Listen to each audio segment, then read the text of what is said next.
Baiklah,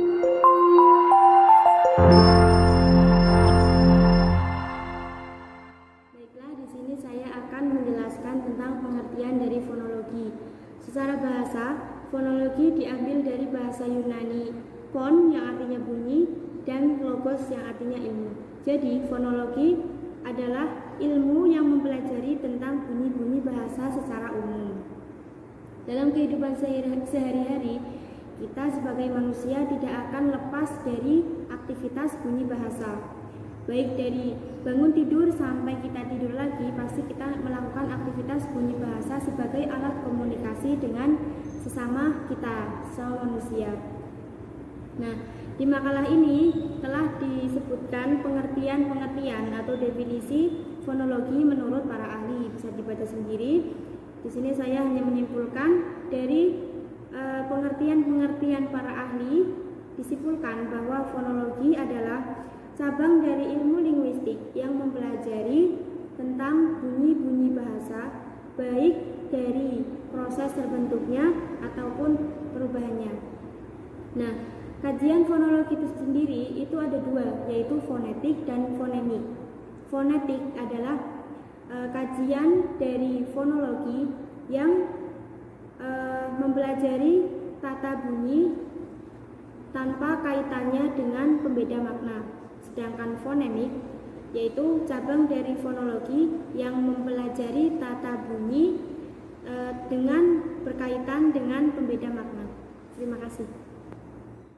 Baik, pada kesempatan kali ini saya akan menjelaskan tentang identifikasi fonem. Sebelumnya saya akan menjelaskan tentang fonem. Apa itu fonem? Menurut Abdul Khair, fonem adalah bunyi bahasa yang berfungsi sebagai pembeda makna dua satuan bahasa. Pendapat lain mengatakan bahwa fonem adalah kesatuan yang terkecil yang terjadi dari bunyi ujaran yang dapat membedakan makna. Nah, dari sini dapat kita ketahui bahwa fonem adalah satuan bunyi terkecil yang bersifat fungsional. Maksudnya fungsional adalah fonem berfungsi sebagai pembeda makna. Nah, sedangkan identifikasi adalah upaya pemberian tanda atau tanda pada golongan pada suatu golongan dengan membedakan komponen-komponen yang satu dengan yang lainnya.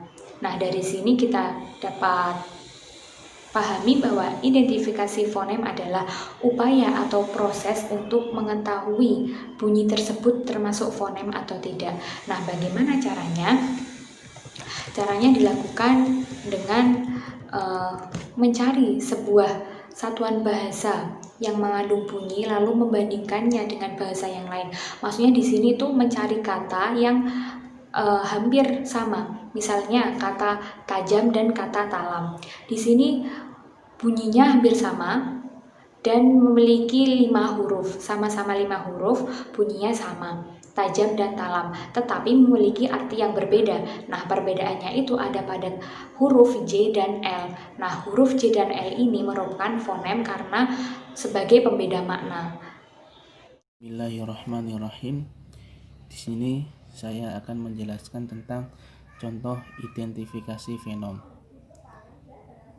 Dalam sebuah kata, tajam dan talam disebut sebagai pasangan minimal.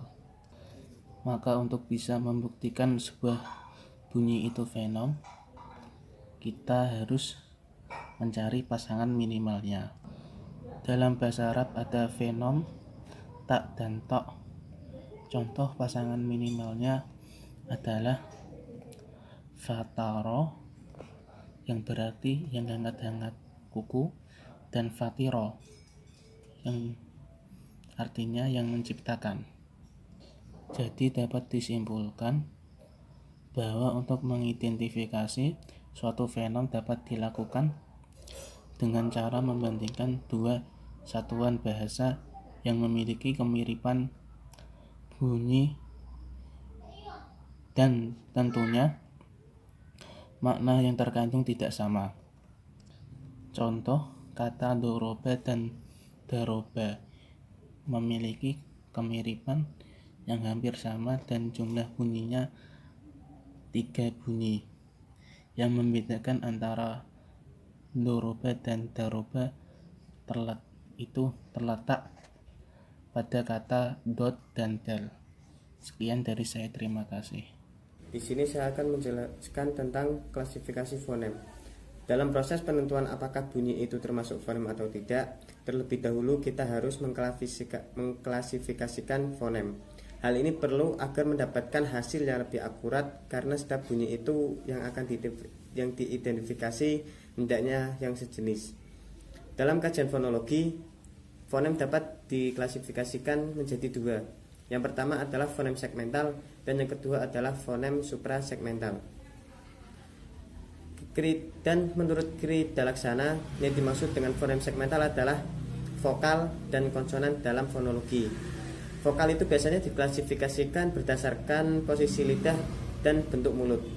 Dan konsonan itu biasanya diklasifikasikan pada 3 patokan. Yang pertama yaitu posisi pita suara, dan yang kedua posisi artikulasi, dan yang ketiga adalah cara artikulasi. Dan yang dimaksud dengan suprasegmental adalah jalinan atau susunan bunyi yang dapat membedakan arti suatu kata dengan kata yang lain. Sementara yang dimaksud dengan segmen adalah suatu bahasa yang diabstraksikan dari suatu kontinuum bicara atau teks. Misalnya fon atau fonem sebagai satuan bunyi, morf atau morfem sebagai satuan gramatikal. Ya, cukup sekian dari saya dan selanjutnya akan dijelaskan oleh pemakalah selanjutnya. Ya, di sini saya akan melanjutkan penjelasan mengenai klasifikasi fonem. Seperti dijelaskan sebelumnya bahwa kriteria klasifikasi fonem itu dibedakan menjadi dua, yaitu yang pertama fonem segmental dan yang kedua yaitu fonem suprasegmental. Yang pertama, fonem segmental terdiri atas vokal dan konsonan. Vokal adalah bunyi bahasa yang arus udaranya tidak mengalami rintangan. Contoh seperti vokal A pada kata bapak dan vokal I pada piring. Nah, selanjutnya yaitu konsonan. Konsonan adalah bunyi bahasa yang dibentuk dengan menghambat arus udara pada sebagian alat ucap. Contohnya konsonan B, bunyi B pada kata bapak. Contohnya bunyi B pada kata bab. Nah, seperti itu. Lalu selanjutnya yang kedua yaitu fonem suprasegmental. Fonem suprasegmental merupakan fonem yang bukan berupa bunyi, tetapi merupakan aspek tambahan pada bunyi, meliputi tekanan, panjang pendeknya bunyi, dan nada. Contohnya, ada kalimat dia membeli buku. Nah, dengan tekanan pada kata dia membeli buku, maka berarti yang membeli buku itu dia bukan orang lain, seperti itu. Lalu yang kedua itu dia membeli buku pada tekanan dia membeli buku dengan tekanan pada kata membeli, berarti dia bukan orang yang menjual buku, seperti itu. Cukup dari saya, sekian, kurang lebihnya mohon maaf, dan untuk penjelasan lebih lanjut bisa dibaca di makalah masing-masing yang sudah dibagikan di grup. Terima kasih dan mohon maaf. Selanjutnya saya kembalikan kepada moderator.